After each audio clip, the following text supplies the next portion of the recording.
Well, You have the floor, Governor. well, thank you, Mr. Chairman, and I just wanted to take this occasion to rejoice and to thank you for your commitment to reducing the disability waiting list. You look at the fact that when I became governor, we had a waiting list of over 3,000 individuals, families who had been on that waiting list for years and years and years. And there was absolutely no plan to reduce that waiting list. There was no plan. There was just simply more waiting. The families had no hope.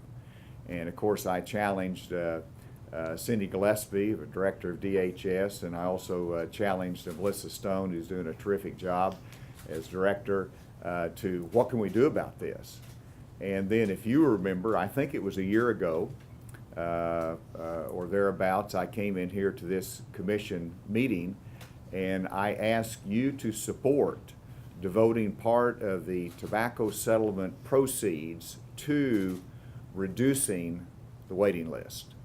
And you embraced that idea, which I wanted to thank you for it.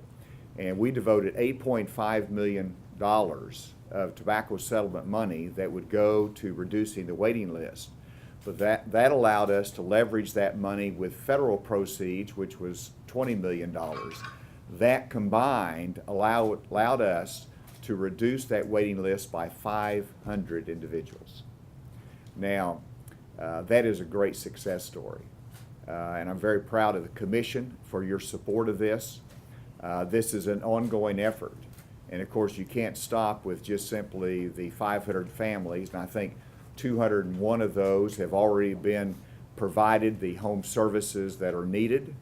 And then you got another 250 or so that are in process. So it's been reduced by 500.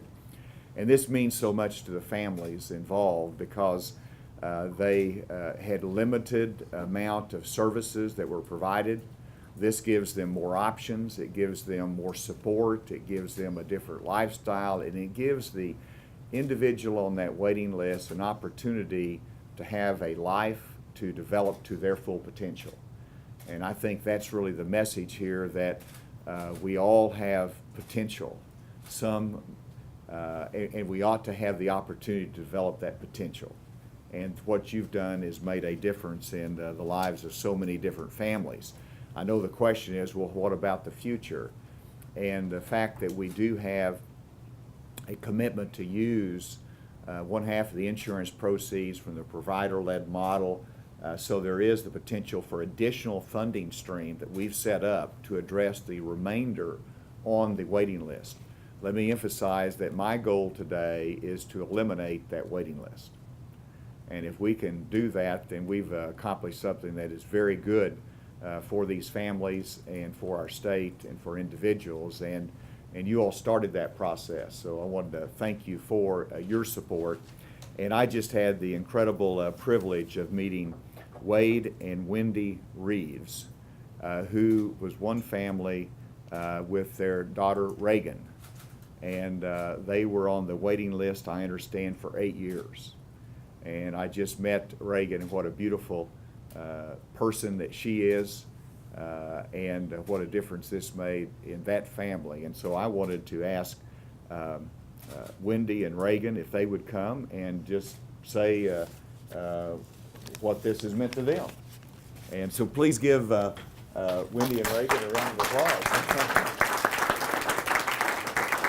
Wendy, you want to sit down here? Okay. Reagan, can you stand over here with me?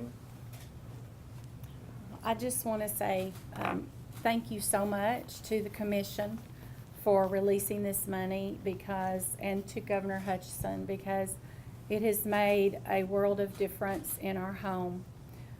We had Reagan. She was born in 1989, and at 13 months was diagnosed with a neurological problem. And our lives have been dedicated to helping her grow and succeed and be the best she can be. We were told she wouldn't walk or ever talk, and we're doing all those things. But now, as far as working towards independence, we have someone through waiver who can come in and help Reagan in the evenings and on the weekends, learn how to take care of herself. Because we've done that all of her life. We've taken care of Reagan as giving her shower, brushing her teeth, learning how to go out into the community and shop for something as small as some toothpaste. So those things are happening now. She's becoming more independent. She's happier with that situation, and our family is blessed. And I want to just say thank you to you all and to Governor Hutchinson. I appreciate all the work that has gone into this.